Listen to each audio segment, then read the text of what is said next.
guys, what's up? It's Lanika, and I'm so excited to share with you guys how to do a leg extension into an aerial. So to start out, you're gonna be on your left leg if you're doing your right extension and a right aerial. You will find your center and you just do a regular extension. I like to wrap my hand around my foot so that I can pull it really close to my head to get to show my flexibility as much as I can. So I wrap around, pull it up, and I really find my balance. Then the next part is the tricky part because you have to really use your plie to get into that transition to go into your aerial.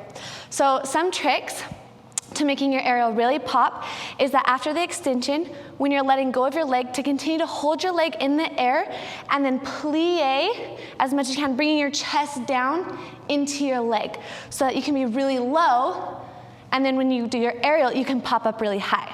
So you're gonna bring your body down close to your leg, then you're gonna push off using your right leg plie and pushing with your back leg off the ground to go as quickly around as you can and to get that nice pop out of your extension.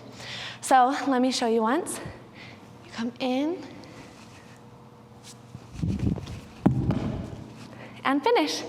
Okay, hope you guys have fun trying out this extension into your aerial. Good luck, you guys.